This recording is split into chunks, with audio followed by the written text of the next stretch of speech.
c'est le 18e modèle de la glycérine, hein, ça veut dire que ça fonctionne. Hein. C'est vraiment un modèle phare pour Brooks et Brooks l'a voulu plus légère et l'a voulu moins lente. Je m'explique. La glycérine, c'est une chaussure très amortissante. C'est une chaussure moelleuse. Je l'ai déjà dit, beaucoup de moelleux dans la semelle intermédiaire. Et qui dit beaucoup de moelleux, beaucoup d'amorti, eh bien généralement dit moins de dynamisme, moins une chaussure qui se destine à des courses rapides. Là où Brooks a fait fort sur cette glycérine 18, c'est que contrairement à la 17, contrairement à la 16, à la 15, c'est une chaussure qui ici se destine un petit peu plus à des courses rapides. Le slogan de Brooks sur ce modèle, c'est plus de confort, plus de vitesse. Voilà, il part du principe que si vous êtes confort, vous allez être dans de meilleures conditions pour faire des performances. Ce qui est vrai, évidemment, ça tient la route, c'est le cas de le dire, ça se vérifie avec ce modèle. Pour le moment, on a fait une soixantaine de kilomètres avec cette chaussure, c'est évidemment pas assez, mais ça donne déjà un bon aperçu. Hein. Je pense qu'on n'aura pas de surprise vraiment sur la suite des tests, parce qu'on a déjà un avis qui tient vraiment la route. Encore une fois, c'est le cas de le dire décidément sur ce modèle. Alors, on récapitule. On va le faire à l'envers cette fois. On va passer par la semelle externe, très souple, accrocheuse évidemment, mais bon, encore une fois, on l'a pas testé sous la pluie, donc c'est difficile de savoir. Mais rien à dire sur la semelle externe, pas très épaisse, donc à voir si ça va résister à l'usure. Cela étant, on voit bien que c'est un caoutchouc différent de la semelle intermédiaire. Je vais pas noter d'usure particulière sur la chaussure. Hein. Donc ça, c'était pour la semelle externe. La semelle interne, n'a pas la semelle interne, c'est la semelle interne, c'est ça, les amis. Ça, c'est la semelle interne. Enfin, c'est pas la semelle interne, c'est la semelle de propreté. On en parle juste après. Y a pas grand chose à dire. Hein. C'est une semelle de propreté classique, un petit peu amortissante, très souple, très sympa, très douce. La semelle intermédiaire. Alors c'est le gros morceau de cette chaussure, la semelle intermédiaire. Pourquoi? Parce que pour la première fois, il y a le DNA Loft qui est sur toute la longueur de la chaussure, donc du talon jusqu'à l'avant-pied, et c'est du coup très confort. Et on le voit, hein, c'est très souple tout ça. Hein. Vous voyez, je sais pas si vous allez bien le voir, mais c'est vraiment très souple quoi. Hein. Ça se plie. Et alors, le truc qui est bien quand même, c'est que voilà, vous voyez, j'ai failli la perdre. Il y a du répondant quand même avec cette chaussure. C'est ça qui est bien. Alors moi, c'est vraiment une chaussure que j'ai trouvé très agréable. Je l'ai encore mis là tout à l'heure. J'ai fait 16 km en pleine chaleur. Ça déroule tout seul. J'étais dans ma musique, dans mes pensées. Je sens pas du tout la route. C'est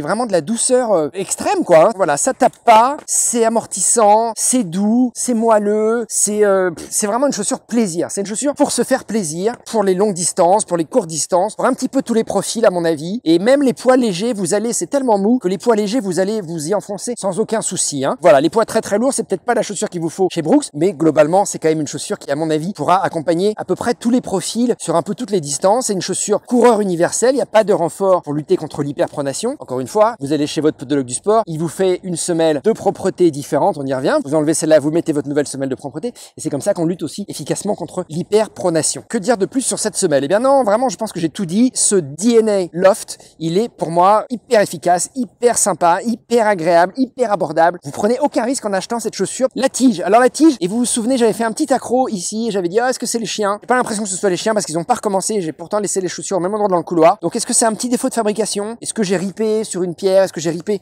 sur un trottoir un jour comme ça? C'est possible aussi, j'ai pas le souvenir, mais avec les chaussures de Brooks, généralement, il n'y a pas de souci, donc je serais surpris si vraiment il y avait un défaut de qualité au niveau de la tige qui était répété sur toute la série. Vraiment, ça m'étonnerait énormément. Je pense pas du tout que ce soit le cas. Un collier de cheville, j'en ai parlé, mais vraiment, il est hyper sympa ce collier de cheville. Il est pareil, il est très accueillant, il est très doux. Il y a une vraie coque hein, qui vous permet de faire corps avec cette chaussure. Vous soulevez votre pied hein, après avoir atterri, paf, vous repartez comme ça parce que vous partez en levant le talon. Donc c'est important d'ici d'être maintenu, mais c'est pas du tout, vous le sentez pas du tout. C'est vraiment très embourré. L'angle est très embourré, les côtés c'est très embourré. Et puis l'intérieur, c'est un vrai chausson. Alors là vraiment, pour ceux qui veulent courir pieds nus, mon copain Walter Battel, qui travaille à l'équipe, qui était triathlète, qui était ou qui est, Walter? T'étais triathlète ou t'es toujours? Hein, on sait plus, hein, on sait plus. Bref, je ferme la parenthèse. Private joke, parenthèse fermée. Il peut courir nu-pied. Voilà, vous courez nu-pied, c'est aucun souci. Le seul petit bémol avec cette chaussure, et je l'ai encore ressenti là, c'est que c'est pas la chaussure la plus respirante du marché. C'est pas une chaussure chaude, hein. Attention, hein, c'est pas une chaussure qui va vous gêner à cause de ça. Mais disons que sur les très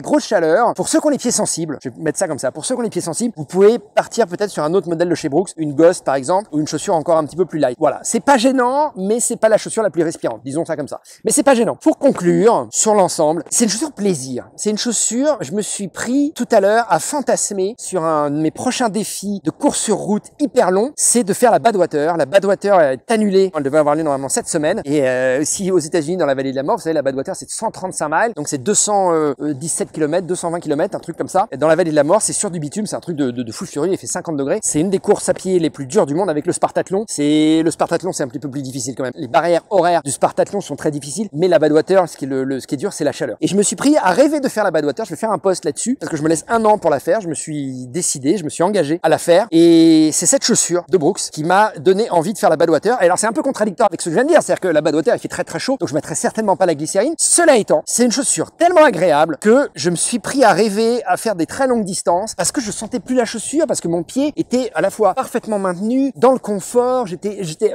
aucune gêne d'aucune sorte. J'ai ressenti aucune gêne. J'ai ressenti que du plaisir, que du bonheur, que du bien-être au niveau de mes pieds, au niveau de mes petits petons. Ils étaient vraiment coconnés, hein. Et j'étais dans un cocon. Voilà, c'est très cotonneux, c'est très et c'est pas péjoratif quand je dis ça, hein. Cotonneux dans le sens, c'est doux quoi, c'est douillet, hein, c'est douillet. Donc là c'est moelleux, là c'est douillet. Donc vraiment on peut pas dire mieux quoi, hein. Moelleux, douillet. Et puis quand même ça reste une chaussure avec laquelle vous allez non pas pouvoir faire des chronos effarants, mais vous allez pouvoir quand même vous faire plaisir question vitesse. Donc il y a vraiment rien à jeter sur cette chaussure. La Glycérine 18 les amis, c'est du tout bon. Allez-y sans crainte. Elle est, je pense, d'ores et déjà dans le magasin.